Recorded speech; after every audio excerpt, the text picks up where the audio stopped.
Postmortem के लिए भेजो और पता लगाओ कि ये है कौन। Okay sir. सब बता दो, सब मैंने कुछ नहीं किया था। मैं तो सिर्फ वहां से जा रहा था, वो आदमी पहले से मरा हुआ पड़ा था, मैंने तो सिर्फ उसका बटुआ चुराता था। माँ कसम खा के बताओ सर, वॉलेट से विक्टिम की आइडेंटिटी का पता चल गया है। इंडस्ट्रियलिस्ट मिस्टर संजीव नारंग का बेटा रोहन नारंग था और उनको भी इन्फॉर्म कर दिया है। क्राइम सीन के आसपास के एरिया को अच्छे से चेक किया, कहीं कोई हथियार नहीं मिला, सिर्फ एक डैमेज फोन मिला। साथ ही इसके बारे में भी पूछताछ की है। गरीब मजदूर है, एक फैक्ट्री में काम करता है, वहीं से घर लौट रहा था।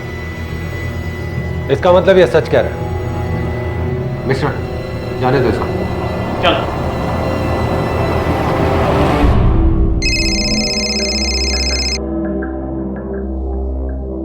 हेलो, जी हाँ, संजीव नारंग। क्या?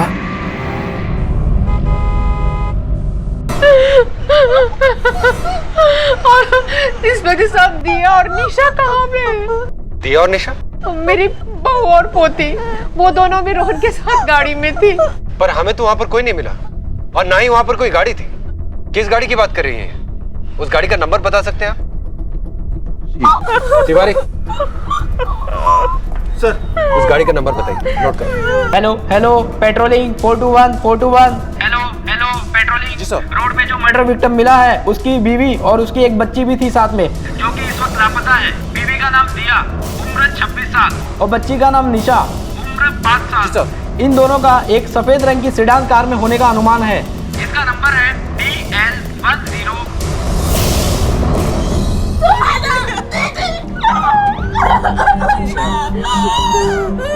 ये हमारे फैमिली फ्रेंड है मिस्टर माथुर, और ये इनकी बेटी सुहाना।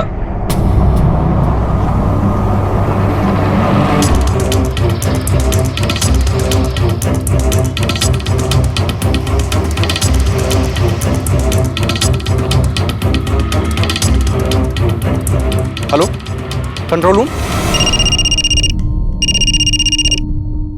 हाँ मिश्रा। सर, हमें रोहन की कार मिल गई है, वारदात से कुछ 12 किलोमीटर दूर। फोरेंसिक को कॉल करके उस गाड़ी को एग्जामिन करो और तुम एक टीम के साथ उस पूरे एरिया की तलाशी लो। वो लोग ज्यादा दूर नहीं गए होंगे। Okay sir. मिस्टर नारंग, आपको बॉडी सुबह पोस्टमार्टम के बाद हैंडओवर कर दी जाएगी। अभी आप लोग जा सकते हैं, प्लीज।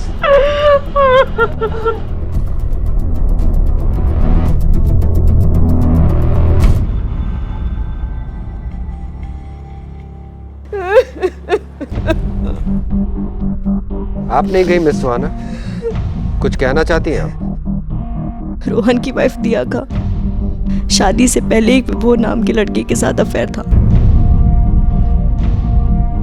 मुझे पूरा यकीन है कि ये कोई हादसा नहीं है, ये एक प्लान साजिश है। रोहन का कत्ल और दिया का किडनैप दिया ने खुद करवाया है, ताकि उसका रोहन से पीछा छूटे और वो अपने यार के साथ भाग जाए।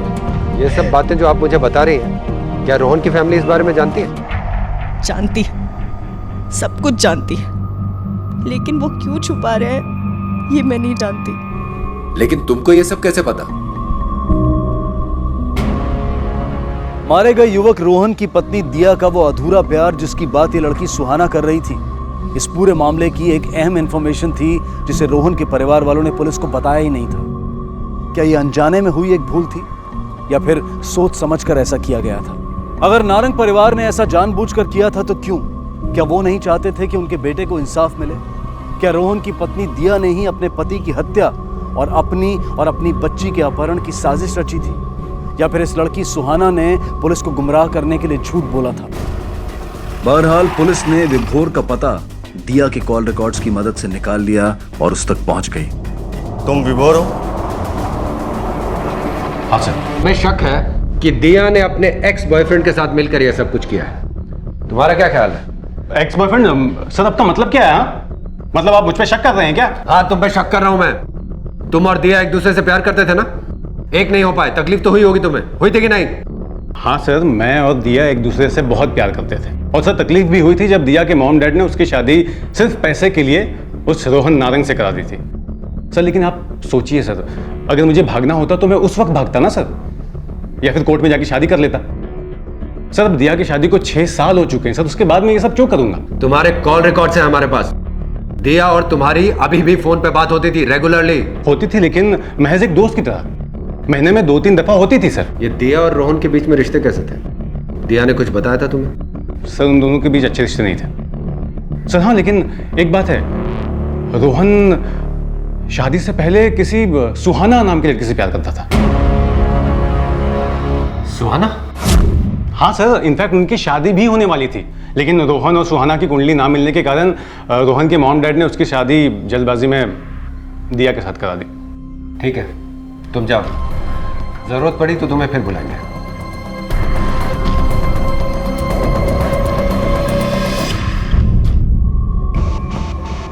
रोहन, सुहाना, दिया, विभोर, इनके बारे में सभी जानते हैं। कुछ छिपाने जैसा है ही नहीं। हाँ, मैंने आपसे ये बात इसलिए छिपाई क्योंकि मुझे लगा कि इन बातों का इस मामले से भला क्या ताल्लुक हो सकता है। इस मामले से किस बात का ताल्लुक हो सकता है और किस बात का नहीं, यह तय करना आपका काम नहीं है मिस्टर नार, हमारा काम। आपके बेटे रोहन और आपकी बहू दिया के बीच में रिश्ते ठीक नहीं थे, इसके बारे में कुछ कहना है आपको?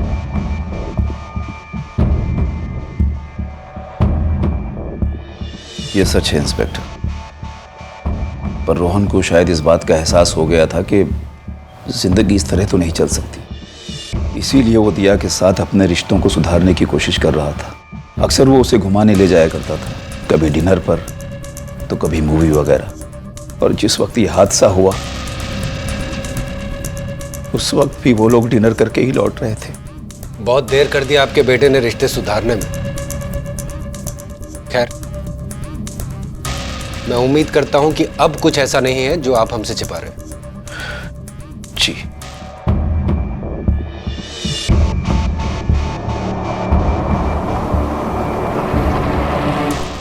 सर, हमने दिया और विभोर के कॉल रिकॉर्ड्स को चेक किया, कुछ भी सस्पिशियस नहीं मिला। विभोर सच कह रहा है सर। सर, वो महीने 2 महीने में कभी एक आध बार उसे कॉल किया करता था, उसमें भी कोई लंबी ड्यूरेशन की कॉल नहीं है और ना ही कोई लेट नाइट कॉल्स है। सर, हो सकता है ये मामला फिरौती के लिए की गई हत्या का हो या फिर किडनैपिंग का। हो सकता है, लेकिन अगर अगले कुछ घंटों में फिरौती के लिए मांग नहीं की जाती है तो इससे यह क्लियर हो जाएगा कि यह कांड फिरौती के लिए नहीं किया गया, बल्कि इसकी वजह कुछ और थी। तिवारी, उन सीसीटीवी फुटेजेस का क्या हो? सर, हमने उस रूट के सभी सीसीटीवी कैमरे की फुटेज निकलवा ली, हमारी टीम उसे चेक कर रही है। जैसे कुछ पता चलेगा वो हमें इन्फॉर्म करेंगे। हेलो, हाँ ठीक है, ओके। सर, एक इन्फॉर्मेशन मिली है।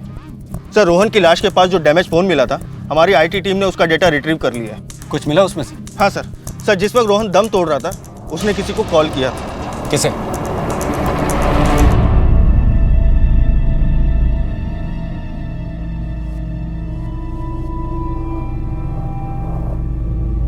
काश कि तुमने थोड़ी सी हिम्मत दिखाई होती रोहन, तो ये सब कभी नहीं होता। सुहाना, भूल जाओ उसे और जिंदगी में आगे बढ़ो। तुम्हें मैंने पहले भी कितनी बार समझाया, लेकिन तुमने मेरी बात नहीं मानी। एटलीस्ट अब तो मान जाओ। साहब, नीचे पुलिस वाले आए हैं, मैडम को बुला रहे हैं। ठीक है, तुम जाओ। सुहाना, तुम अच्छे तरीके से जानती हो ना कि तुम्हें वहां क्या बोलना और क्या नहीं।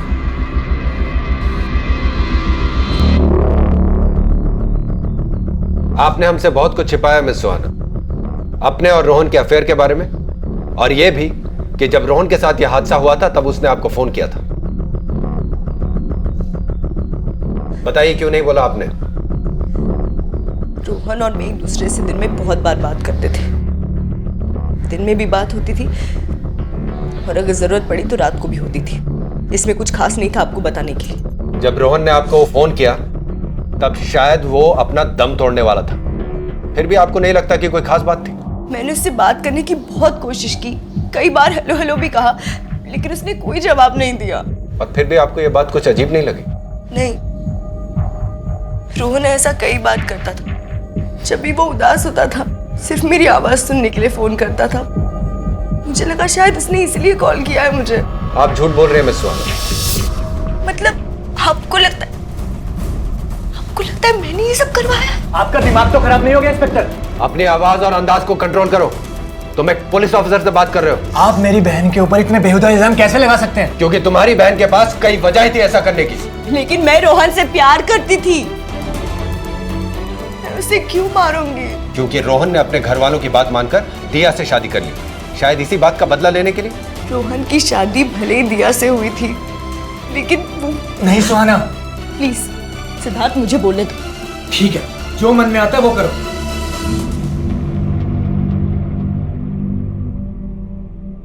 लेकिन उसकी पत्नी मैं थी। मतलब? रोहन ने कभी दिया को दिल से अपनी बीवी माना ही नहीं। उसने सिर्फ अपने पेरेंट्स के प्रेशर में आके दिया से शादी की, पेरेंट्स के प्रेशर में आके एक बच्चा पैदा किया। लेकिन वो दिल से हमेशा मुझे अपनी बीवी मानता था। फैक्ट हम साथ में सोते भी थे। ये सब के बाद भी मैं दिया को क्यों किडनैप करवाऊंगी और रोहन को क्यों मारूंगी, आप बताइए ना।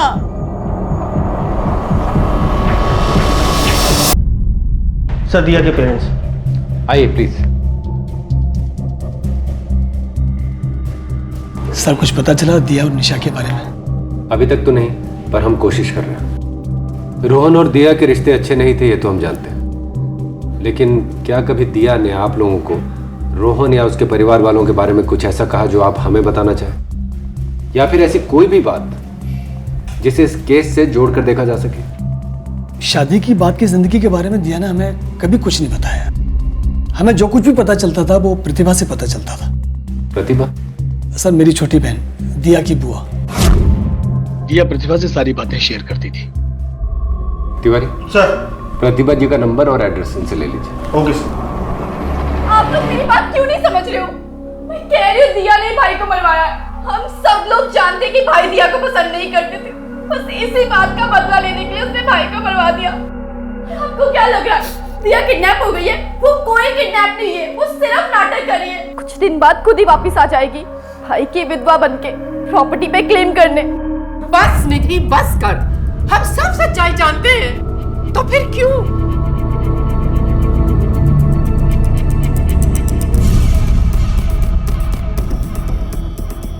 सर, पोस्टमार्टम की रिपोर्ट में मौत की वजह और वक्त के अलावा और कुछ नहीं निकला। मौत तकरीबन रात के 12 बजे हुई थी। शायद किसी भारी चीज से वार किया गया था, जैसे कि कोई लोहे की रॉड हो। प्रतिभा जी। जी। मुझे पता लगा है कि आप दिया से बहुत क्लोज हैं, तो क्या कभी दिया ने आपसे कोई बात कही रोहन के बारे में या उसकी फैमिली के बारे में जो आप हमें बताना चाहें? दिया रोहन से परेशान थी। अकेले उस घर में दिया ही परेशान नहीं थी, कोई और भी था जो रोहन से परेशान था। कौन? उनके पिता संजीव नारंग।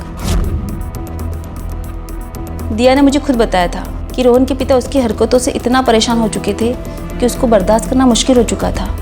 और एक दिन तो रोहन, तो तुमने ये तय कर लिया है कि तुम अपने बाप के मुंह पर कालिक पोत के रहोगे? नहीं अंकल, ऐसी बात। तुम पति बन गए, एक पिता बन गए, तब भी तुम्हें अक्ल नहीं आई। तुम्हारी समझ में ये बात क्यों नहीं आती है कि तुम ये जो कुछ भी कर रहे हो इसमें किसी का कोई भला नहीं है? मैंने उस औरत से इसीलिए शादी की क्योंकि आपने कहा था। फिर आपने कहा कि आपको दादाजी बनना है, तो मैंने आपको वो भी बना दिया। तो अब आप और क्या चाहते हैं? रोहन, बात को समझने की कोशिश। डैड, समझने की बारी ना अब आपकी है। क्योंकि ऐसा है कि मेरी लाइफ अब जैसी चल रही है ना, आगे भी अब से ऐसे ही चलेगी।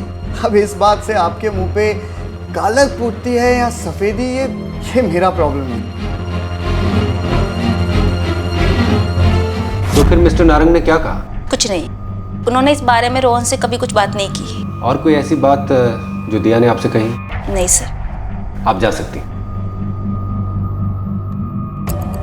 सर, इसका मतलब मिस्टर संजीव नारंग खुद ही अपने बेटे से हार मान चुके थे या हार मानने का दिखावा कर रहे थे? मतलब?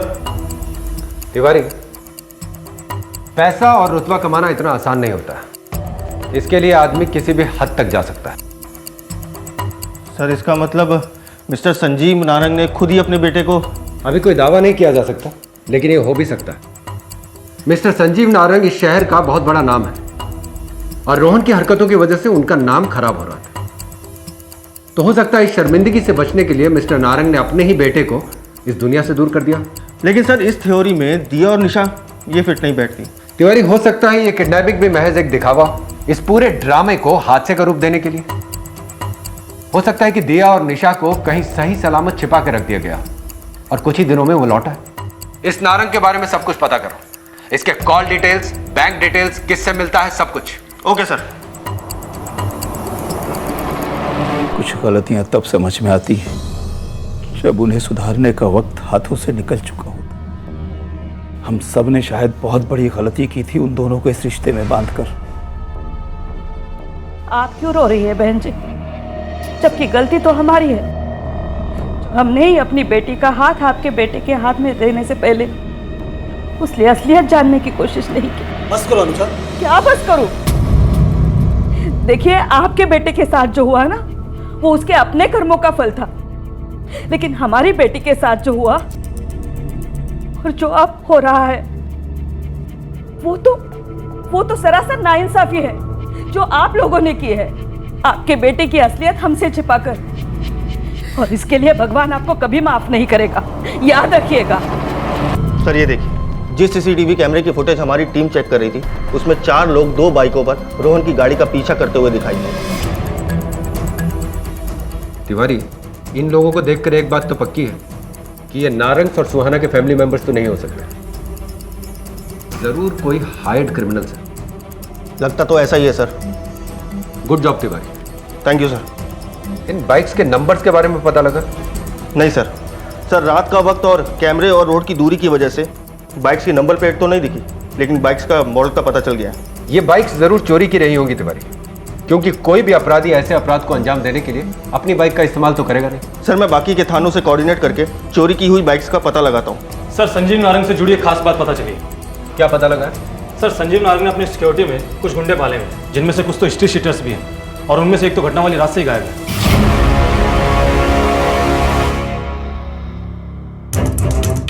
तिवारी सर, सीसीटीवी फुटेज में देखने वाले ये बाइकर्स कहीं यही गुंडे तो नहीं है? हो सकता है सर। मिश्रा, सबको घेरो। Okay sir. क्या जरूरत थी तुम्हें उन लोगों से इस तरह से बात करने की? हमारी बिटिया को लौटकर उनके साथ ही उस घर में जाके रहना है। अरे कैसे पिता हो तुम? इतना सब होने के बावजूद भी आपको लगता है कि हमारी दिया को उस घर में रहना चाहिए और उन लोगों के साथ रहना चाहिए जिन्होंने उसकी ये हालत बना दी।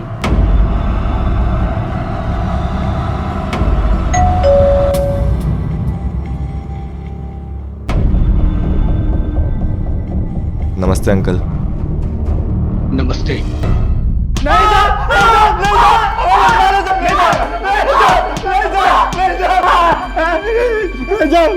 रोहन नारंग को किसने मारा? उसकी बीवी और बेटी कहाँ? बोलो।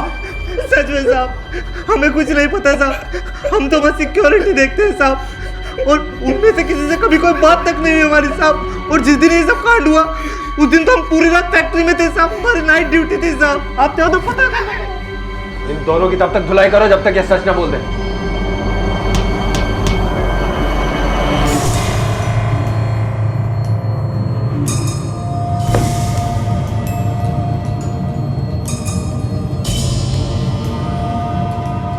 बेटा निशा, इधर आओ, इधर आओ। बेटा अभी चुप रहना, कुछ मत बोलना, ओके? कोई आवाज नहीं होनी चाहिए। बस इस दरवाजे की तरफ ध्यान देना। अगर कोई आए तो मम्मी को ऐसे क्लैप करके बता देना, ठीक है? आ जाओ।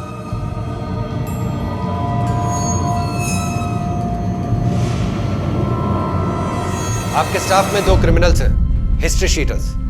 बता सकते हैं इन्हें हायर करने की जरूरत क्यों पड़ी? इस बारे में मुझे कोई जानकारी नहीं है, और जिन लोगों को आपने पकड़ा है वो मेरी कंपनी के सिक्योरिटी गार्ड हैं जो एजेंसी के थ्रू आते हैं। आपको क्या लगता है कि इतने छोटे लेवल की भर्तियां मैं खुद करता हूंगा? आप मुझ पर शक कर रहे हैं? शक करना हमारा काम है और हम वही कर रहे हैं। यानी आपके कहने का मतलब यह है कि मैंने अपने बेटे को मरवाया है? वो आपके लिए बदनामी की वजह बन गया था मिस्टर नारंग, और आपको अपनी इज्जत, अपना नाम बहुत प्यारा है, तो क्यों नहीं? ठीक है, ठीक है, अपने नाम की खातिर मैंने अपने बेटे को मरवाया।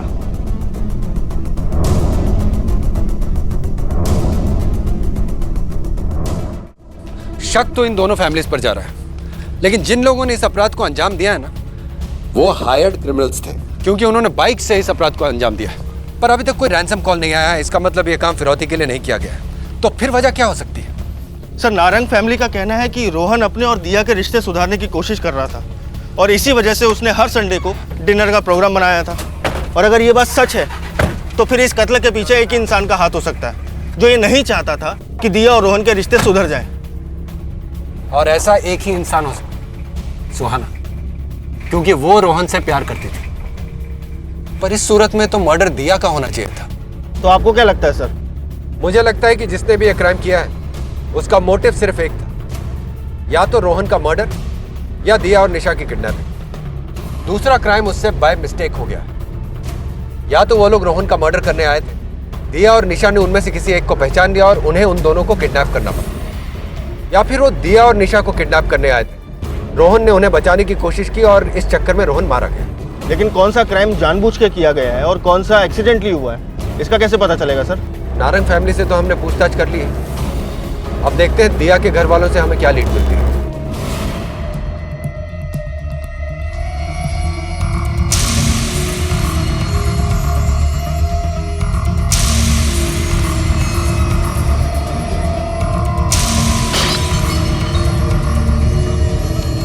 निशा, निशा बेटा इधर आओ। देखिए, हमें लगता है कि इस मामले में कोई तो ऐसा है जो अभी तक हमारी नजरों से बचा हुआ है।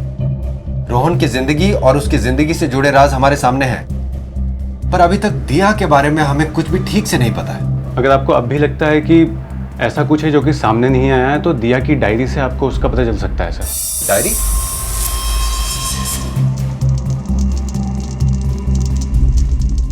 हाँ सर, दिया ने खुद मुझे बताया था। उस घर में किसी से उसकी पटती नहीं थी, इसलिए दिया अपने दिल की बातें उनको बोल नहीं पाती थी, इसलिए उसने डायरी लिखना शुरू किया था। चलो तिवारी। इंस्पेक्टर सर, आप यहाँ क्या कर रहे हैं? हमें आपके घर की तलाशी लेनी है। सर्च वारंट है आपके पास? देखिए, हमें अपना काम करने दीजिए। चलो तलाशी लो। इंस्पेक्टर सर रुकिए, आप ऐसा कुछ नहीं कर सकते। इंस्पेक्टर, मैं अभी अपने लॉयर को कॉल करती हूँ। कर लो लॉयर को। हेलो मिस्टर सक्सेना,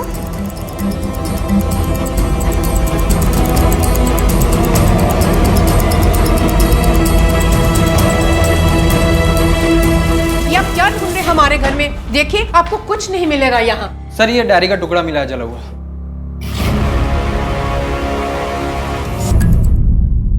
ये डायरी दिया की है ना? किसने जलाया इसको? तुमने? मैं आपके किसी भी सवाल का जवाब नहीं दूंगी। मिसेस नारंग, आपने अपना बेटा खोया है और आपकी बहू और मासूम पोती की जान खतरे में। हम उन्हें बचाने की कोशिश कर रहे हैं। हम चाहते हैं कि आपके बेटे को इंसाफ मिले, लेकिन इसके लिए आपको हमारी मदद करनी होगी। हमें बताइए कि दिया की इस डायरी में ऐसा क्या लिखा था कि इसे जला दिया गया? माँ, आपको परेशान होने की कोई जरूरत नहीं है। आपको इनको कुछ भी बताने की जरूरत नहीं है। ये हमारा कुछ नहीं बिगाड़ सकते। अब चलिए यहाँ से, अब चलिए।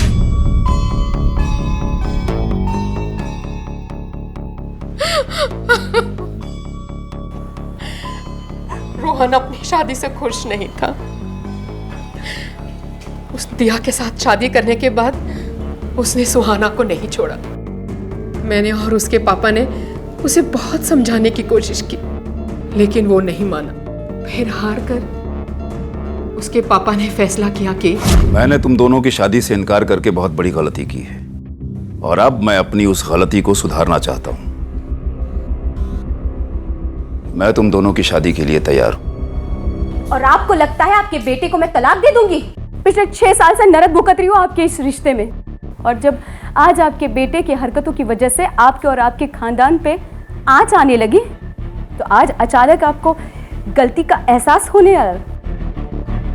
मैं ऐसा नहीं होने दूंगी। पहली बार उसने मुंह खोला था और वो गलत नहीं थी। इसका मतलब दिया को सिर्फ रोहन और सुहाना ही नहीं, तुम भी पसंद नहीं करती थी। मुझे कोई दिया से पर्सनल प्रॉब्लम नहीं थी। मेरा भाई उसे पसंद नहीं करता था, इसलिए मैं भी उसे पसंद नहीं करती थी। अपने भाई से बहुत प्यार करती थी। तो फिर दिया की डायरी क्यों जलाई तुमने? मुझे लगा कि अगर आपके हाथ में वो डायरी लग गई तो आप हमें गलत समझेंगे, इसलिए मैंने वो डायरी। शक तो हमें तुम लोगों पर अब भी।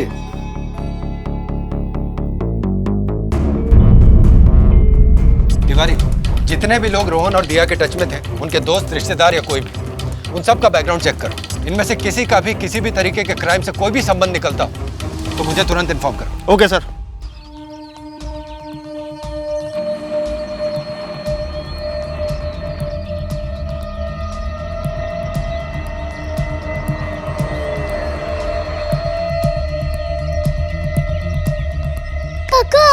हाँ बेटा, मैं रो मत, चलो मैं घर पे छोड़ देता हूँ। आ जाओ बैठो, मैं आपको आपके घर पे छोड़ देता हूँ।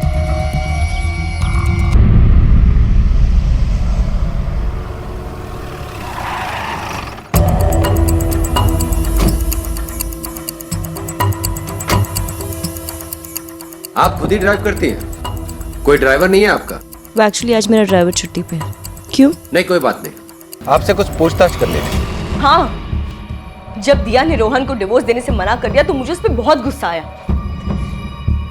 लेकिन आप शायद भूल रहे हैं कि जिस रात को दिया और निशा का किडनैप हुआ था, उस रात को रोहन का मर्डर भी हुआ था। और अगर ये सब मैंने करवाया होता ना, तो सिर्फ किडनैप होता, मर्डर नहीं। मैं रोहन से प्यार करती थी इंस्पेक्टर। लेकिन जब रोहन ने दिया से अपने रिश्ते सुधारने की कोशिशें शुरू कर दी, उसे रेगुलर बेसिस पे डिनर पे, मूवीज पे ले जाने लगा, तब तुम्हें रोहन से नफरत नहीं हुई? बहुत नफरत हुई थी। मैंने रोहन से इस बारे में बात भी की थी, लेकिन रोहन ने कहा वो वही कर रहा है जो सही है। तब तो तुम्हारे पास रोहन का कत्ल करने की भी वजह थी और दिया को किडनैप करने की भी। आप जो समझना चाहते हैं समझ सकते हैं, लेकिन सच्चाई इसी में है कि मैंने कुछ भी नहीं किया है। अगर रोहन से मैं नफरत कर पाती ना, तो तब करती जब उसने दिया से शादी की थी, और दिया से भी तभी बदला लेती। 6 साल लंबा इंतजार नहीं करती, समझे आप? सर एक खबर मिली है। मिस्टर संजीव नारंग ने बैंक से 1 करोड़ रुपए निकाले, वो भी कैश। 1 करोड़? जी हाँ, वो पैसे मैंने ही निकाले थे। किस लिए? उन कातिलों को देने के लिए जिन्हें आपने अपने बेटे की सुपारी दी थी? जी, उन्हीं लोगों को देने के लिए जिन्होंने मेरे बेटे को मार डाला, लेकिन अपनी बहू और अपनी पोती को बचाने के लिए। कल रात उन लोगों का फोन आया था मुझे। हेलो, तेरी बहू और तेरी पोती हमारे कब्जे में, समझा? अब जो बोल रहे ना चुपचाप वो कर। हेलो, ये ले, तेरे बहू से बात कर। बाबूजी मुझे बचा लीजिए बाबूजी। दिया बेटा, घबराना नहीं, मैं हूं ना। और मैंने उनकी इस डिमांड को हाँ कर दी। तिवारी सर, जिस नंबर से रैंसम कॉल आया है उसे ट्रेस करो। Okay sir. कब और कहां मंगवाए हैं उन्होंने पैसे?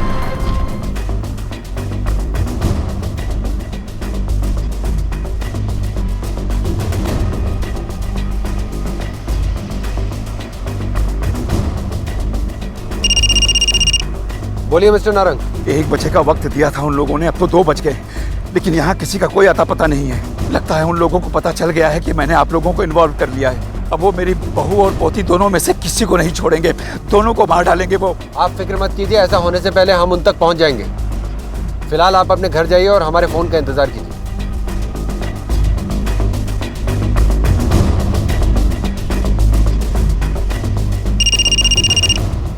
हाँ मिश्रा, बोलो। नारंग को जिस नंबर से रैंसम कॉल आया था, वो एक ऐसे आदमी के डॉक्यूमेंट पर इश्यू करवाया गया है जो 2 साल पहले ही मर चुका है।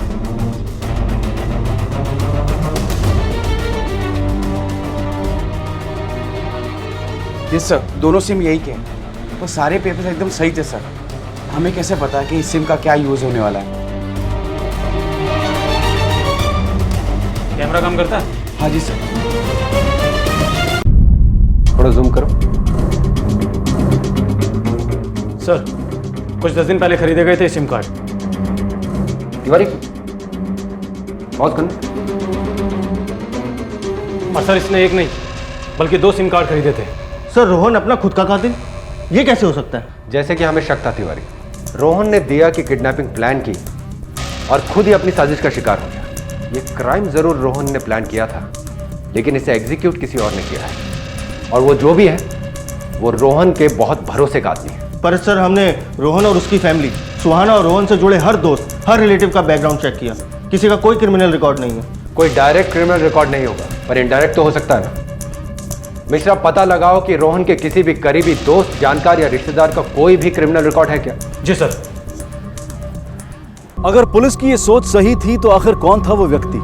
क्या वो रोहन के पिता मिस्टर नारंग थे, या फिर वो सुहाना थी जिसने रोहन द्वारा दिया के साथ की गई हर ज्यादती में पूरी तरह से रोहन का साथ दिया था? लेकिन इनमें से किसी का भी क्रिमिनल्स के साथ कोई डायरेक्ट संबंध ना होना पुलिस को इस सोच के साथ आगे बढ़ने से रोक रहा था। और तभी आई वो इंफॉर्मेशन जिसने पुलिस की मुश्किल को हल भले ही ना किया हो, लेकिन उसने पुलिस को एक अलग रास्ता जरूर दिखाया जिसकी मदद से वो अपराधियों के करीब पहुंच सकते थे। सर सीसीटीवी फुटेज में जो बाइक्स रोहन की गाड़ी का पीछा करते हुए दिख रही थी, वो दिल्ली हरियाणा बॉर्डर पर पड़ने वाले गांव से चोरी हुई थी। एक खास बात और सर, रोहन ने जो 2 सिम कार्ड खरीदे थे, उनमें से एक की लोकेशन खरीदे जाने के बाद अधिकतर इस गांव से आ रही है। नाम क्या है इस गांव का? बिजवासन सर। तिवारी सर, तुम मेरे साथ चलो।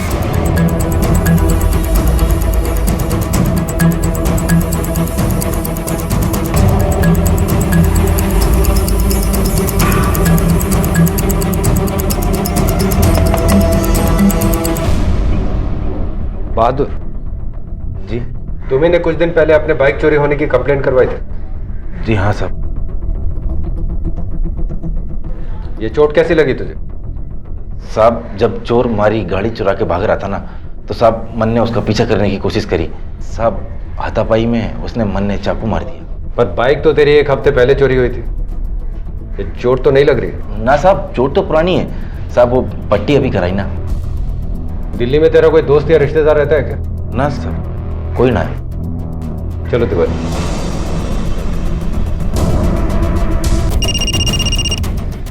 हाँ मिश्रा, बोलो। सर, रोहन के करीबी लोगों का बैकग्राउंड चेक करने के लिए मुझे ज़्यादा दूर नहीं जाना पड़ा। सुहाना के करीबी लोगों में से एक नाम मिला है जिसका इनडायरेक्ट क्रिमिनल कनेक्शन है। कौन है वो? सर, सुहाना का ड्राइवर है अवधेश, उसका एक भाई है। कुछ मारपीट और जबरन वसूली के मामले भी हैं उस पर। आप खुद ही ड्राइव करती हैं? कोई ड्राइवर नहीं है आपका? वो एक्चुअली आज मेरा ड्राइवर छुट्टी पे है। और वो भाई इसी गांव में रहता है जहां हम अभी आए? जी सर। गाड़ी वापस लो। उसका नाम क्या मिश्रा? बहादुर।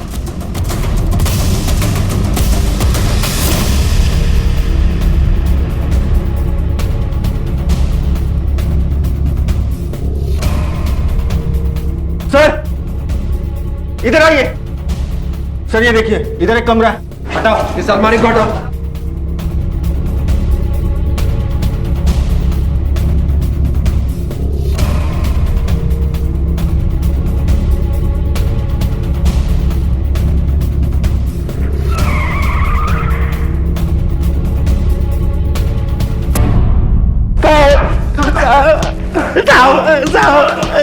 साहब माफ कर दो। चलो अब शुरू से शुरू करो कि ये सब शुरू कहां से हुआ था। साहब, मैं कई सालों से सुहाना मैडम जी के यहाँ गाड़ी चलाने का काम करता था, इसलिए उनके, रोहन साहब और दिया मैडम जी के बीच में क्या क्या चल रहा था मैं सब जानता था साहब। जब एक दिन मेरा भाई बहादुर किसी को चाकू मारकर मेरे घर छुपने आया, तब रोहन साहब ने देख लिया, लेकिन रोहन साहब ने मुझे कहा कि ये बात मैं किसी को नहीं कहूँगा, यहाँ तक कि सुहाना जी को भी नहीं। लेकिन एक शर्त रखी, उन्होंने कहा कि मेरी बीवी का मर्डर करना है तुम्हें किसी एक संडे को। ये 5 लाख रुपए अभी, और बाकी का 20 लाख रुपए काम होने के बाद। महीने के हर संडे की रात को रोहन साहब दिया मैडम जी को बाहर लेके जाया करते थे। थोड़ी दूर पर उनकी गाड़ी हमने रोकी थी, वो मर चुके थे, इसलिए साहब सब गड़बड़ हो गया। जानते हो रोहन और तुम लोगों की सबसे बड़ी गलती क्या थी? तुम ये भूल गए थे कि जुर्म 2 धारी तलवार की तरह होता है, जो तानी किसी पर भी जाए, लेकिन उसका दूसरा सिरा हमेशा उसकी तरफ होता है जो उसका इस्तेमाल करता है। रोहन के माता पिता ने रोहन और दिया की मर्जी के खिलाफ उनका रिश्ता जोड़कर एक गलती की, लेकिन उससे भी बड़ी गलती की रोहन ने उस जिद के आगे घुटने टेक कर और फिर दिया से अलग होने के लिए जुर्म का रास्ता चुनकर। सुहाना ने रोहन की शादी के बाद भी उससे संबंध रखकर इस गलती को और गंभीर बना दिया। देखा जाए तो इस पूरे मामले में दिया की कोई गलती नहीं थी। अगर इन लोगों ने गलतियां ना की होती या गलतियां होने के बाद वक्त रहते उन्हें पहचान कर उन्हें सुधारने की एक ईमानदार कोशिश की होती, तो इनकी जिंदगी का अंत उतना दुखद नहीं होता जितना कि हुआ। ये बेहद जरूरी है कि हम अपनी जिंदगी से जुड़े फैसलों को सोच समझकर समझदारी से लें, गलतियां करने से बचें, लेकिन अगर गलती कर भी बैठें तो वक्त रहते उन्हें स्वीकारें और उनका सुधार करें।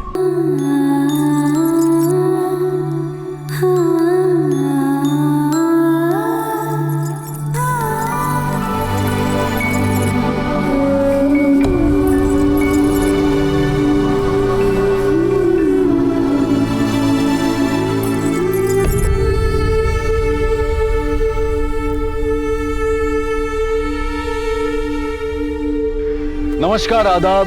क्राइम पेट्रोल डायल 100 में आप सबका स्वागत है।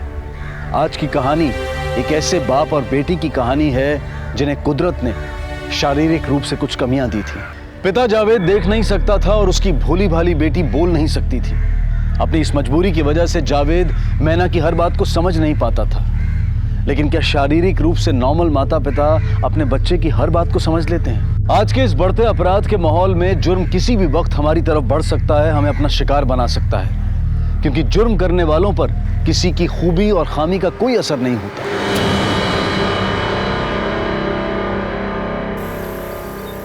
अल्लाहु अकबर, अल्लाहु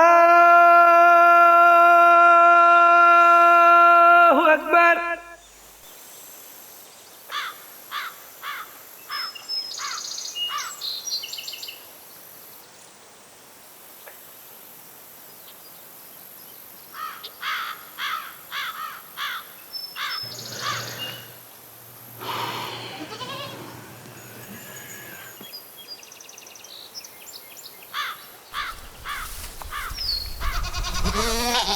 ना आ गई तू बेटा? आजा आजा आजा बेटा आजा। है ना? आजा बेटा, कहाँ रह गई तू? है ना बेटा? अपने अब्बू के साथ खेल खेल रही है तू, हैं? अरे क्यों परेशान कर रही है अपने अब्बू को, हैं? आजा, चल मैं ही बांध देता हूँ बकरियों को। आ आ आ आ आ बेजुबान जानवर घर आ गए। तेरी बेटी नहीं आई, लगता है ये फिर से शरारत कर रही है अपने अब्बा से, है ना? अरे चाचा, मैना नहीं है यहाँ पर। हाँ? नहीं है? अच्छा, कहाँ चली गई? मेरी बेटी की जिंदगी वैसी भी तूफानों से घिरी पड़ी। या अल्लाह, कहीं कुछ गलत ना कर बैठे। जो खिलवाड़ तूने मेरी जिंदगी के साथ किया है ना, कसम खाता हूँ तेरी जिंदगी भी बर्बाद करके रख दूंगा। नहीं, मेरी बेटी इतनी कमजोर नहीं है, वैसा कुछ नहीं करेगी। मैं ढूंढूंगा उसको।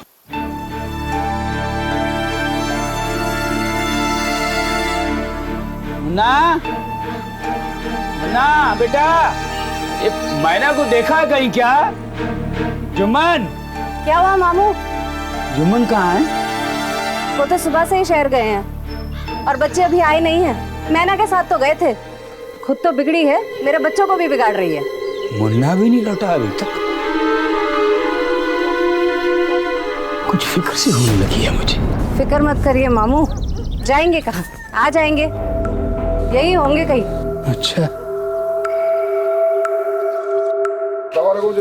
वालेकुम अस्सलाम। रफीक। अरे जावेद चाचा, सलाम वालेकुम। वालेकुम अस्सलाम। बेटा वो मैना को कहीं देखा तुमने? नहीं तो क्यों, क्या हुआ? लौटी नहीं घर अभी तक। अरे आ जाएगी, होगी अपनी बकरियों के साथ कहीं। बेटा बकरियां तो घर आ गई, मैना नहीं लौटी। अच्छा चाचा, आप यहीं रुको, हम बस दुकान बंद कर लेते हैं, फिर चलते हैं साथ में, ढूंढते हैं उसे। ठीक है। सुनिए, इधर आइए जरा। हाँ आया। चाचा आप 2 मिनट रुको, हम बस अभी आते हैं। बात क्या है बताओगी? चलो ना, ऐसा है ना, दूसरों के फटे में टांग लाने की कोई जरूरत नहीं है। तुम कहीं नहीं जाओगे। जावेद चाचा हमारे अपने हैं, हमारे पड़ोसी हैं वो। लेकिन इतने बड़े गांव में पड़ोसी का फर्ज निभाने के लिए तुम ही नहीं हो, और भी बहुत पड़े। और तुम्हारी दोस्ती ना बहुत अच्छे से समझती हूँ मैं, इसके लिए बोल रही हूँ, कहीं जाने की कोई जरूरत नहीं है। हर रिश्ते को एक तराजू में नहीं तोला जाता जमीला, और मैना की बात बिल्कुल अलग है, सबसे अलग। चलो चाचा। चाचा, जावेद चाचा। वालेकुम चाचा। वालेकुम सलाम। भैया जरा ध्यान रखो।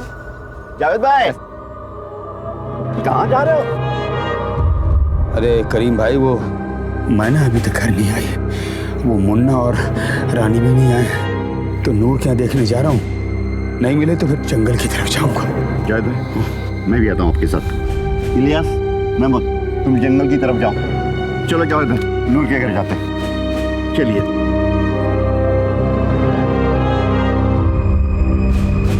जावेद भाई आ गया नूर का घर। शायद आपा।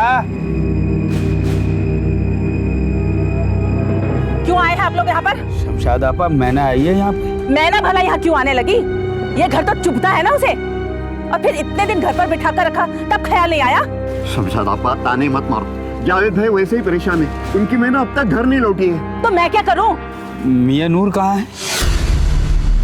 लो, अब नूर से क्या लेना देना? एक तो अपनी बेटी को घर गृहस्थी का सलीका सिखाया नहीं, और मर दिया हमारे माथे पे। आपा इतना जहर मत उगलो, आप नूर को बुलाइए। नहीं है नूर घर पे, खेती के काम से बाहर गया है, और आप लोग भी चले जाइए, समझे?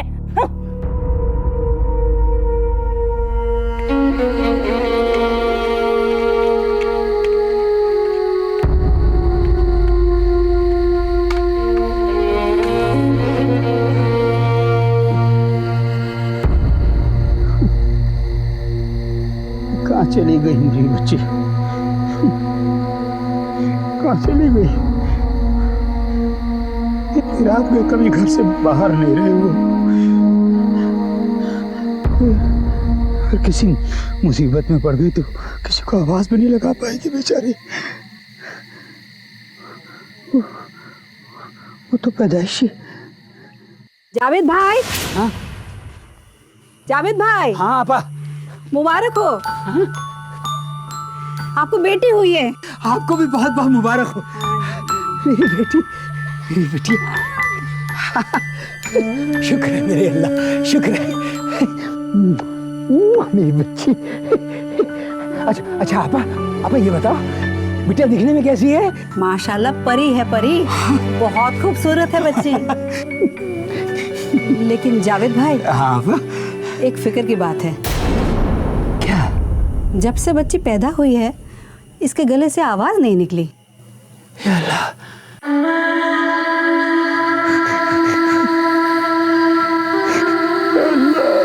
मेरी बेटी की हिफाजत करना।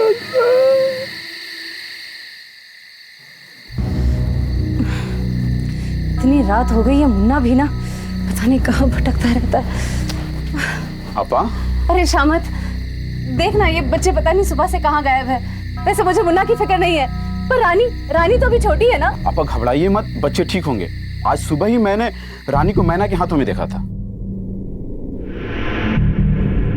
मेरा शक सही निकला, मेरी रानी को वो चुरा ले गई है। और तुम कहते हो कि घबराओ नहीं, वो मुझसे मेरे बच्चे छीन कर ही दम लेगी। ऐसा कुछ नहीं आपा। रुखसाना आपा, आपकी लाडली मैना गायब हो गई है। आपने इस बेबस को सहारा ही नहीं दिया, बल्कि हर मुसीबत में मेरा साथ भी दिया। क्या करूं आपा? कभी इसकी आहट को समझ लेता हूँ और कभी नहीं समझ पाता हूँ। ये बेचारी बिन माँ की बच्ची और मैं अभागा बाप, न जाने क्या आजमाइश ले रहा है ये अल्लाह मेरी।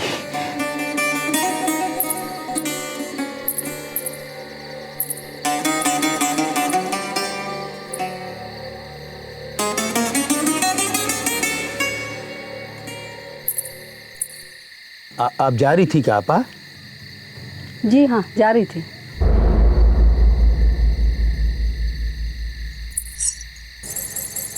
जावेद भाई। हाँ? ये मेरी पायल है, मैं इस पायल को बच्चे के हाथ में बांध देती हूँ। जावेद भाई। हाँ? अब से ये पायल की आवाज ही मैना की आवाज बनेगी। इसे इसके हाथ से कभी अलग ना होने देना। हुसैना, आप इस दुनिया में नहीं रही और मैना भी न जाने कहाँ चली गई।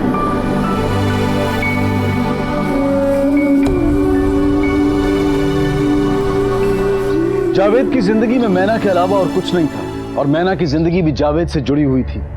लेकिन मैना के अचानक गायब हो जाने से जावेद की जिंदगी हिल सी गई थी। मैना के साथ साथ उसके पड़ोस के 2 बच्चे मुन्ना और रानी भी गायब थे। गांव के लोग भी उन्हें ढूंढने की कोशिश कर रहे थे।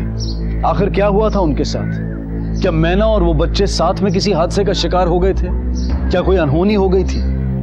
पुलिस स्टेशन दूर होने की वजह से शिकायत अगले दिन दर्ज करवाई गई। मेरे बच्चों को ढूंढ दीजिए साहब, मैं नहीं रह पाऊंगी उनके बगैर। पता नहीं कहाँ होंगे। साहब, यही है वो बेटा जावेद जिसकी बेटी मैना मेरे बच्चों को ले गई। आसिफा, मेरी बच्ची ऐसा नहीं कर सकती है। चाचा, मैंने खुद देखा है उन्हें साथ में। खुद का घर तो बसा नहीं पाई, दूसरों के घरों में आग लगाती फिरती है, बड़ी मजलूम बनती है। बेचारी क्या जादू कर रखा है मेरे बच्चों पर उसने। चुप हो जा, चुप हो जा, चुप हो जा। मैं तेरे लिए दूध ले आती हूँ, ठीक है?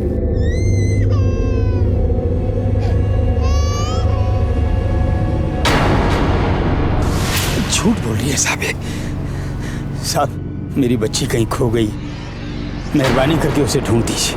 खो गए मतलब? बकरियां चराने गई थी, वापस नहीं लौटी। मैना नाम है उसका, 22 साल की उम्र है और ये उसकी तस्वीर। बकरियां चराने कहाँ गई थी? कुछ बोल कर गई थी? मेरी मैना बोल नहीं सकती, पैदाइशी बेजुबान है और मैं पैदाइशी नबीना।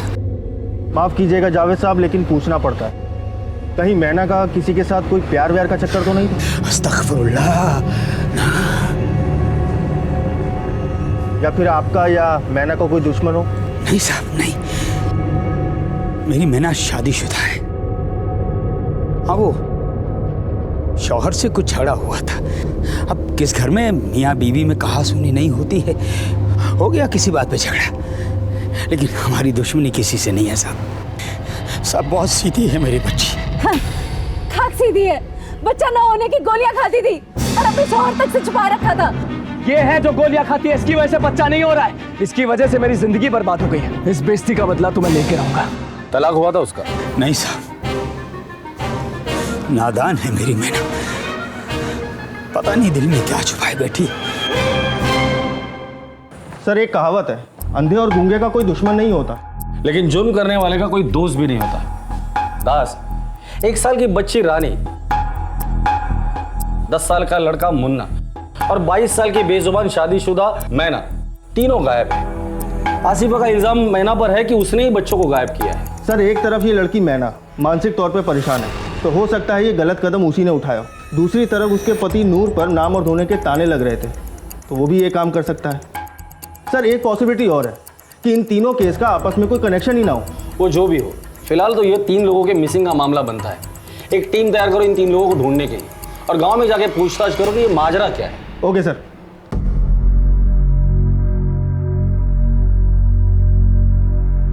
कितनी मासूम है मेरी बेटी, छोटी छोटी बातों में बड़ी बड़ी खुशियां ढूंढ लेती।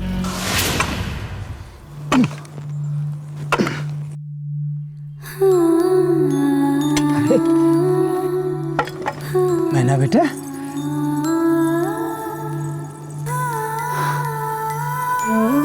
अरे वाह, बहुत खूबसूरत है, तूने बनाया? शाबाश, मैं तेरे दिल की बात समझता हूँ बेटा। तुझे असली गहने नहीं दे पाया ना, इसलिए नकली गहनों से अपना दिल बहला रही है तू, है ना?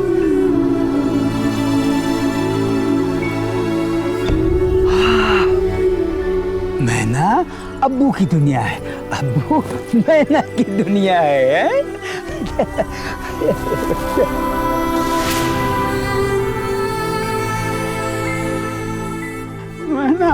मैना बेटी,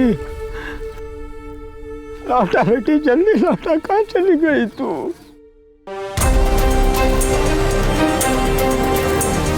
आप नूर की अम्मी?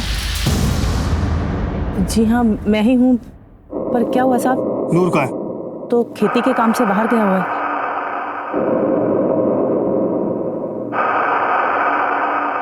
कब तक लौटेगा वो? 2 दिन में आ जाएगा। उसका मोबाइल नंबर दीजिए।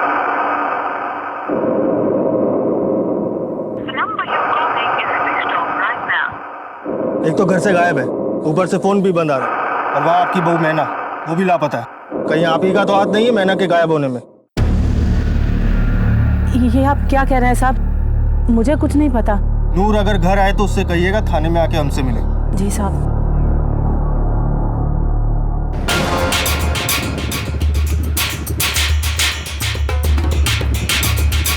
ये जो जावेद मियाँ है, उनकी बेटी मैना जो गायब हो चुकी है, उसका किसी के साथ कोई चक्कर वगैरह? हाँ साहब, मैना का रफीक दर्जी के साथ चक्कर था। अक्सर दोनों को साथ में देखा करता था। हाँ साहब, रफीक और मैना का बचपन से ही चक्कर था।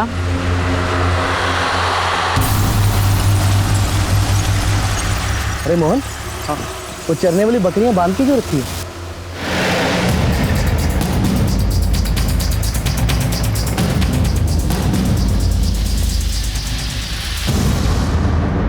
क्या हुआ साहब? बड़े चर्चे सुने हैं गांव में तेरे और मैना के।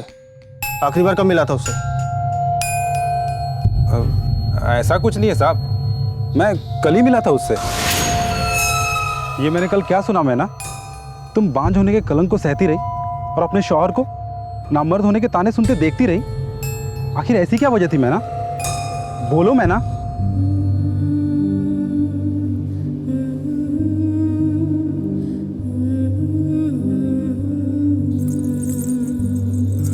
क्या इतना गलत कैसे सोच सकती हो तुम मैना? अरे माना कि तुम्हारे अब्बू देख नहीं सकते, तुम बोल नहीं सकती, पर तुम्हारे बच्चे भी वैसे होंगे, ये कैसे सोच लिया तुमने? ऐसा कुछ नहीं होता, ये सिर्फ तुम्हारे दिल का वहम है। इसके अलावा कोई और बात जो मैना को परेशान कर रही थी? और कुछ खास तो नहीं साहब, लेकिन हाँ साहब, एक दिन मैं और मैना कहीं से लौट रहे थे तो अचानक जुम्मन सामने आ गया और मैना उसे देख के कुछ सहम सी गई थी।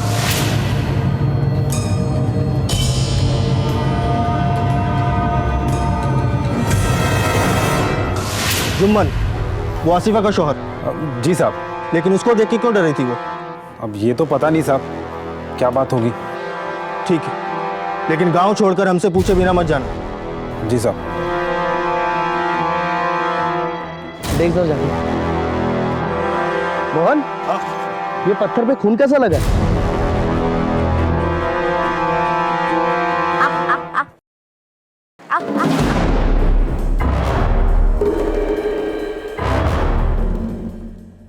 जुम्मन का है? जी वो तो शहर गए हैं काम से। अपने बच्चों के लापता होने की खबर मिलने के बाद भी नहीं लौटा।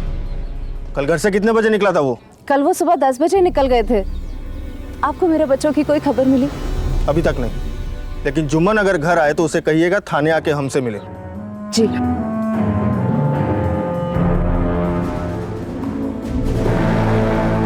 सर, मैं कांस्टेबल घोष बोल रहा हूँ। हटिए, पीछे हटिए। सर, ये देखिए सर। सर, आसिफा की बातों से लगता है काफी जलन है उसे मैना से। सर, आसिफा का ये भी कहना है कि बच्चे उससे ज्यादा मैना को पसंद करते थे, फिर मैना इसे क्यों मारेगी? हो सकता है कि मुन्ना के हाथों कुछ हादसा हुआ और उसमें इसकी जान चली गई हो और मैना का कुछ लेना देना ही ना हो। सर, ये भी हो सकता है कि ये काम किसी और ने किया हो और उसके बाद मैना और मुन्ना को उठा के ले गया हो। ये जो भी है तो एक मासूम बच्चे के मर्डर का मामला। मुन्ना और मैना को सबसे पहले हमें ढूंढना होगा। आसपास का इलाका छान मारो। मुन्ना और मैना के फोटोग्राफ हर पुलिस स्टेशन में सर्कुलेट करो। पत्थर पे खून का सैंपल ले लो और बॉडी पोस्टमार्टम के लिए भेज दो। Okay sir. जुम्मन, 2 दिन से कहा था तू? शहर गया हुआ था साहब। तो मैंने तुमसे क्यों डरती थी? वो भला मुझसे क्यों डरने लगी साहब? अच्छे ताल्लुकात है हमारे, पड़ोस में काफी सालों से रहते हैं साहब हम। किसी ने गलत खबर पहुंचाई होगी साहब आप तक। वो तो रफीक ही उसके पीछे पड़ा रहता है। कभी मैंने टोक दिया होगा तो सहम गई होगी साहब। और ये क्या सवाल कर रहे हैं साहब आप? मेरे बच्चे की मौत हो गई है साहब, मेरा बेटा गायब है, मैना का कोई पता नहीं है साहब। तुम्हें किसी पर शक? नहीं साहब, ऐसा तो कोई नहीं। पता करो रानी की लाश जहाँ मिली वहाँ किस किस के फोन एक्टिवेट थे। लेकिन रानी का मर्डर कौन कर सकता है? मुन्ना, मैना या नूर? और एक बात समझ में नहीं आ रही, ये मैना खुद तो माँ बनना नहीं चाहती थी, लेकिन दूसरों को बच्चे से बहुत प्यार करती थी। और हाँ, जिस तरह से लाश को छुपाया गया था, कोई नहीं चाहता था कि ये मर्डर सामने आ जाए। वो ना हो कोई गांव वाला ही इन्वॉल्व है इसमें। और सर, नूर गायब भी है। नूर को ढूंढना बहुत ज़रूरी है। वैसे मुन्ना और मैना अगर भागे भी होंगे तो पैदल गए होंगे, क्योंकि इनके पास पैसे नहीं होंगे। आसपास कोई गांव भी नहीं है, तो हो सकता है ये अपने ही गांव में किसी के घर में छुप कर बैठे होंगे। गांव में जाके पता करो। Okay sir. लेकिन सबसे पहले इस आसिफा की कुंडली निकालो। Okay sir. मैना की गुमशुदगी के बाद सामने आए वाकयात कुछ और ही कहानी बता रहे थे। गांव के लोगों से मैना के बारे में मिली जुली राय मिल रही थी, लेकिन रानी की मौत के बाद मामला बेहद संगीन हो गया था। लेकिन सवाल अब भी यही था कि आखिर वो है कहां।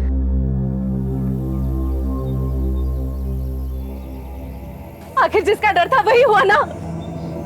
इस कीको की बेटी ने मार डाला मेरी बेटी को और मुन्ना को भी घर लेकर चली गई। आसिफा, ये कैसी बातें कर रही हो तुम? रानी को मेरी बेटी नहीं? नहीं नहीं, मेरी मैना कभी ऐसा नहीं कर सकती। नहीं कर सकती क्या मामू? कर गई। हमारे रानी को मार डाला, हमारे मुन्ना को लेकर भाग गई वो। देखो बेटा, तुम्हें कहीं गलतफहमी हुई। मैना ऐसा कभी नहीं कर सकती। चाचा, मैना ऐसा नहीं कर सकती तो और कौन कर सकता है? वो ऐसा क्यों करेगी? जो करना था वो कर चुकी वो। मामू, हमारे ऐसा नौका ये सिला दिया आप लोगों ने। अरे मारना ही था तो मुझे मार डालते। मेरी बेटी ने क्या गुनाह किया था? देखो बेटा, रानी की मौत का हम सबको अफसोस है। मामला पुलिस के पास है, जो सच्चाई है वो सामने आ जाएगी। तो फिर बेटा यहाँ तमाशा करने से क्या फायदा? बेटा तुम इन्हें ले जाओ। लेकिन चाचा। बेटा जाओ, इन्हें ले जाओ। मैं छोड़ूंगी नहीं उस मेरा को। बेटी, मेरी बेटी को मार डाला। अल्लाह माफ नहीं करेगा मुझसे। जाइए यहाँ से। करीम भाई, यकीन मानो, मेरी बेटी ऐसा नहीं कर सकती। अरे वो तो बच्चों पर जान छिड़कती है अपनी। वो बच्चों को आसिफा के खिलाफ क्यों भड़काएगी? वो तो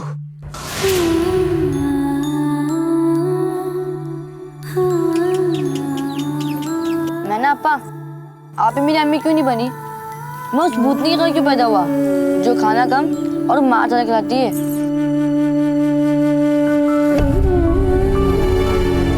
जमुना, मैना आपा क्या कह रही है? ऐसी बातें नहीं करते बेटा, आखिर वो तुम्हारी अम्मी है। यही तो रोना है नानू।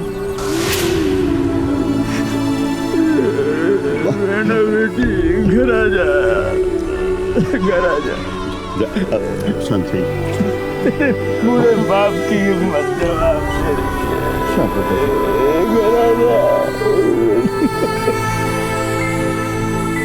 ठीक है सर, कांस्टेबल का फोन आया था। नूर का पता चल गया, वो मालदा में छुपा बैठा है। उठाकर लेकर आओ उसे। Okay sir.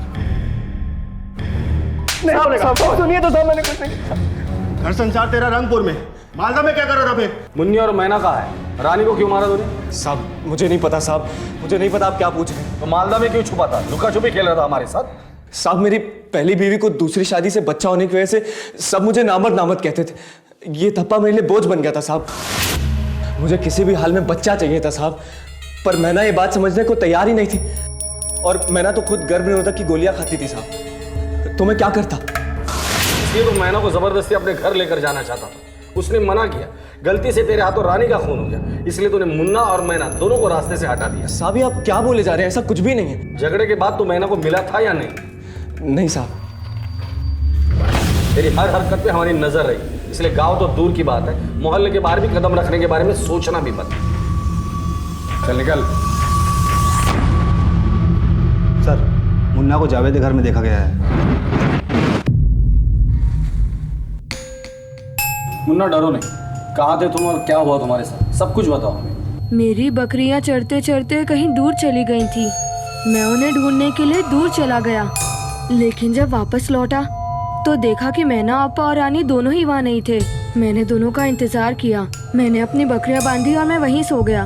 देर रात जब आँख खुली तो पहले एक ख्याल आया कि शायद मैना आपा रानी को घर ले गई हूँ, पर जब मैं घर लौटा तो दोनों वहाँ नहीं थे। अम्मी के डर से मैं वहाँ से चला आया। तो पिछले 2 दिन तुम कहाँ थे? मैं 2 दिन जंगल में घूमता रहा। मुझे भूख लगी, मेरे पास खाने को कुछ नहीं था, इसलिए मैं वापस नानू के घर आया। मामू, तूने छुपा के रखा था मेरे बेटे को? ये सिला दिया तूने मेरे अम्मी के एहसानों का? ये सिला दिया तूने मेरे अम्मी के एहसानों का? नानू ने कुछ नहीं किया है, छोड़ दो। मैंने मना किया था तुझे मैना से मिलने के लिए। और तूने रानी को मैना के पास ही छोड़ा।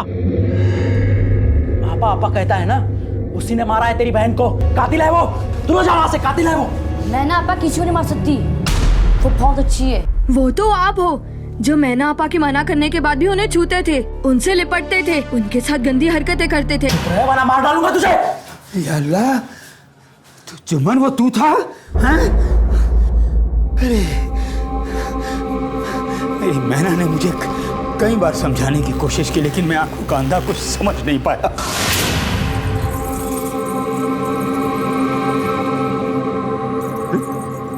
क्या तेरे पीछे कौन कौन कौन कौन कौन है वहाँ?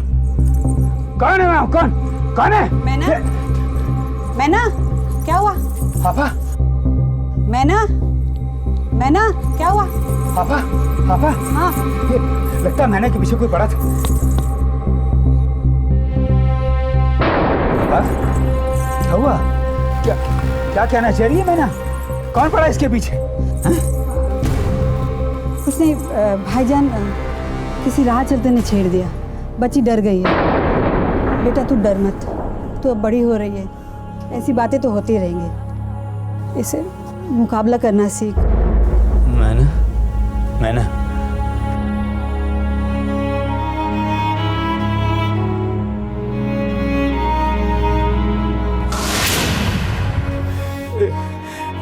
मैं तो बेबस लाचार अंधा था, पर यहाँ तो आंखों वालों ने मुझे और मेरी मैनों को धोखा दिया साहब। रुखसाना आपा भी अपनी औलाद के गुनाहों पर पर्दा डालती रही। अल्लाह तुझे कभी माफ नहीं करेगा, कभी माफ नहीं करेगा जुम्मन, दोज़ख की आंख में चलेगा तू। Child molestation. चल जुम्मन, इतने सारे खुलासों के बाद तो तेरी खातिरदारी बनती है। सही चलो से। सर मैंने कुछ नहीं किया।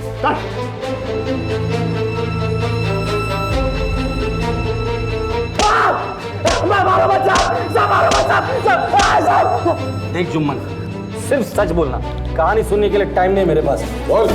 सब सच बताता हूँ साहब। मैना की अम्मी नहीं थी साहब, इसलिए मेरी बकरियों का दूध उसे पिलाया गया। वो जब बड़ी हुई तो मैं उसे जंगल में बकरियां चराने ले जाता था, मैं ही उसका ख्याल रखता था साहब। पर फिर लगा कि वो जवान हो रही है। जावेद को ये बात पता नहीं चली, समझ सकता हूँ, लेकिन तेरी अम्मी को भी ये बात पता नहीं चली। पता चली थी साहब, और उन्होंने मुझे मैना से मिलने को मना भी किया। देख जुम्मन, बिन माँ की बच्ची है मैना, कुछ नहीं है जावेद के पास सिवाय उसकी बेटी की इज्जत के। तू उस पर नजर मत डाल। हाँ, अगर मैना से शादी करनी है तो मैं तेरी शादी करा देती हूँ। बोल, करेगा शादी? ठीक है, तो आइंदा अगर मैना की तरफ नजर भी उठाई तो मैं खुद तुझे पुलिस के पास दे दूंगी। अम्मी के मना करने के बाद मैंने नैना को देखा तक नहीं साहब। अच्छा, तूने कही और हमने मान ली। देख जुम्मन, सच बोल। नहीं साहब, सच कह। उसके बाद मैं गांव-गांव जाकर बकरियां खरीदने और बेचने का कारोबार करने लगा साहब। अब्बा के इंतकाल के बाद मैं घर गृहस्थी में फंस गया साहब। सच साहब, मैंने उसके अलावा और कुछ नहीं किया साहब, सच में। मैंने क्या किया साहब? माना कि तुमने कुछ नहीं किया, लेकिन ऐसा कैसे हो सकता है कि जुम्मन की बुरी नज़र मैना पर थी और तुम्हें इस बात का अंदाज़ा भी नहीं था? जुम्मन की कुटाई के बाद कुछ बातों का खुलासा हो चुका है, अब ऐसा ना हो कि तुम्हारी भी। हाँ साहब, मेरे पति और मैना के बीच संबंध थे। उनका संबंध इतना गहरा हो चुका था कि एक बार तो वो पेट से भी रह चुकी थी।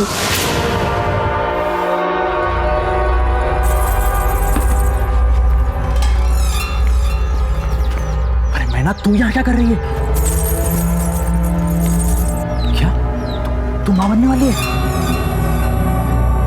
तू इधर आ। हाँ बता, क्या हुआ? तो हाँ ठीक है ना, हम बच्चा गिरा देंगे। अरे मैना, तू समझती क्यों नहीं? सोच, तेरी अम्मी अंधी थी, तेरे अब्बा भी अंधे हैं और तू बोल नहीं सकती, तो सोच तेरा बच्चा कैसे होगा। पक्का अपाहिज पैदा होगा वो। जिस बदतर जिंदगी तू बिता रही है, जावेद मामू बिता रहे हैं, उससे भी बदतर नसीब होगा तेरे बच्चे का। तेरे जैसी औरत को माँ बनना ही नहीं चाहिए। अब सोच मैना, बच्चा गिराने की गोलियां आती है, वो मैं तुझे देता हूँ, तू वो खा लेना तो बच्चा गिर जाएगा, और तुझे बच्चा कभी होने नहीं देना है, समझी तू?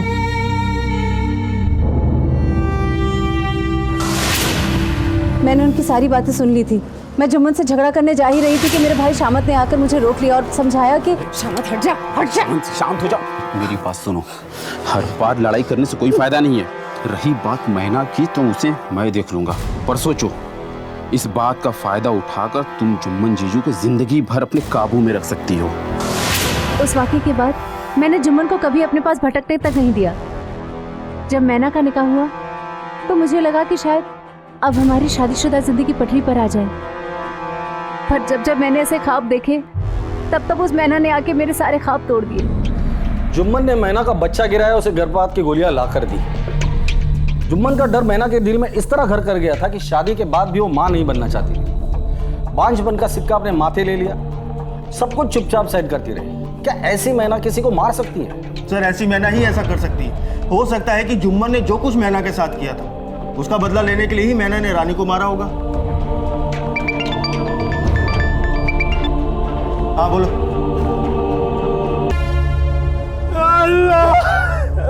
संभालिए अपने आप को।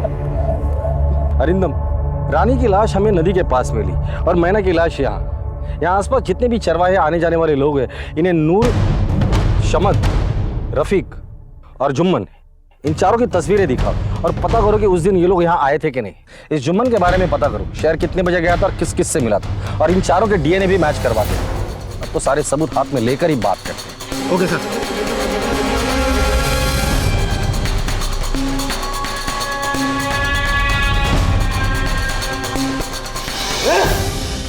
क्या रे नूर, काफी अंधेरे में रखा तूने हमें। साहब वो मैं देख, जो भी बोलना सच सच बोलना। इस बार मुझे सिर्फ सच सुनना है, समझा? साहब सब गांव में तमाशा करने के बाद मुझे पछतावा हुआ, तो मैंने सोचा कि मैं मैना से खुद जाकर बात करूंगा। पर साहब मैंने उसे बहुत ढूंढा, वो कहीं नहीं मिली और मैं वापस आ गया। तूने कहा और हमने मान लिया, और अगर ऐसी बात थी तो तूने हमें पहले क्यों नहीं बताया? सर मैं डर गया था कि सारा इल्जाम मुझ पे आ जाएगा। सब मैं निर्दोष हूँ साहब। सब लेकिन एक बात बहुत अजीब हुई थी। जब मैं वहां से वापस लौट रहा था, मैं लगभग उस जगह के आसपास से गुजर रहा था, तभी मुझे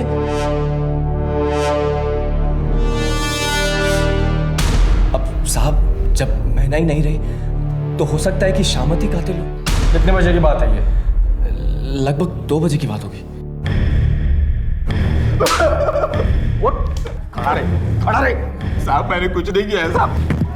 मैना की लाश जहाँ मिली वहां तुझे देखा गया है, हमारे पास गवाह भी है और सबूत भी। जंगल में क्या घूमने गया था तू? मैंने कुछ नहीं किया है साहब, उस दिन तो। अच्छा तो तू रानी को लेकर यहाँ बैठी है और वहाँ मेरी आपा का बुरा हाल है। कितनी बार कहा है मैंने तुझसे कि मेरे जीजा जी से दूर रह, वरना बहुत बुरा होगा, समझी? अरे ये धौंस कहीं और जाके दिखाना। मेरे भोले भाले जीजा जी को जो तूने फांस रखा है ना, उसे दूर रह। और मैं रानी को लेकर जा रहा हूं अभी।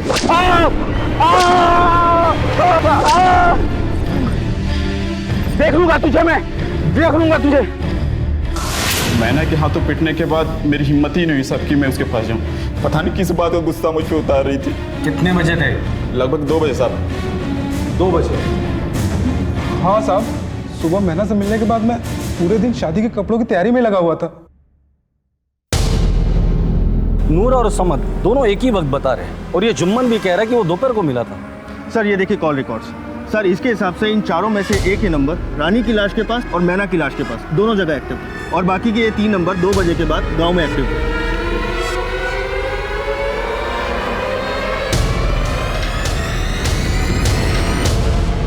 रानी की लाश जहाँ मिली थी और मैना की लाश जहाँ मिली थी, कॉल रिकॉर्ड के हिसाब से तेरे मोबाइल की लोकेशन उस दिन उस वक्त वहीं पर थी। उस एरिया के चरवाहे ने तेरी फोटो पहचान ली। तू शहर जाने के लिए दोपहर को निकला था, लेकिन डेपो से पता चला है कि तूने रात की बस पकड़ी थी। तो दिन भर कहाँ था तू? मैना के नाखून में जो स्किन के टिश्यूज मिले उसी तरह डीएनए मैच हो ही जाएगा। अब तो तू बुरी तरह से फंस चुका है। अब तू सच बोलेगा या सच बुलवाने का इंतजाम मैं करूँ? हाँ मैंने मारा है उन दोनों को, मगर इसमें मेरी कोई गलती नहीं थी, ये उसकी नादानी थी। वो जब ससुराल से टूट कर आई तो मुझे लगा वो मुझे मना नहीं करेगी, और इतने दिनों की दूरियों का हिसाब भी लेना था साहब।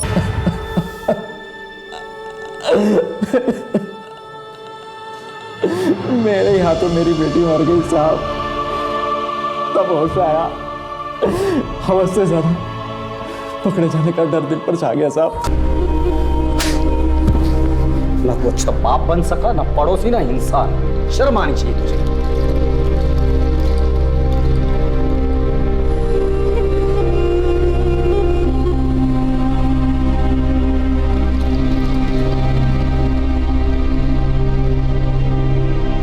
मुन्ना, नानू,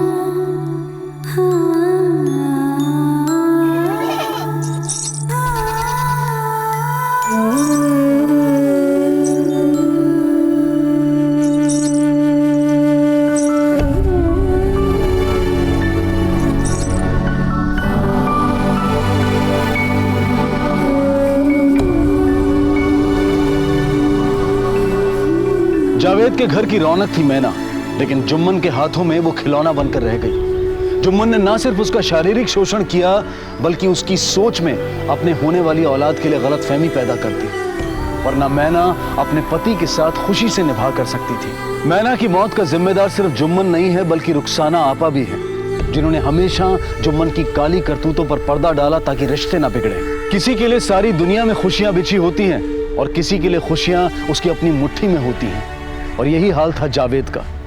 जिंदगी ने जितना कुछ उसे दिया था, उससे कहीं ज्यादा वक्त वक्त पर उससे वापस भी लिया था। जुम्मन की हवस ने ना सिर्फ एक मजबूर बेजुबान लड़की मैना को, बल्कि उसके बाप को भी गम में डुबो दिया। मुन्ना ने हमेशा के लिए अपना घर छोड़ दिया और जावेद का सहारा बना। बदकिस्मती से जावेद मैना की बातें समझ नहीं पाया, लेकिन ये बेहद जरूरी है कि हम अपने बच्चों की हर बात को समझने की पूरी कोशिश करें और उनके साथ होने वाले वाकयात को वक्त रहते सुलझाएं। इसी विचार के साथ अब मैं अनूप सोनी आपसे विदा लेता हूं। फिर मुलाकात होगी अगले एपिसोड में एक और चौंका देने वाले केस के साथ। तब तक अपना और अपने परिवार का ख्याल रखें और देखते रहें क्राइम पेट्रोल डायल 100। सबक एक को सीख हम सबको।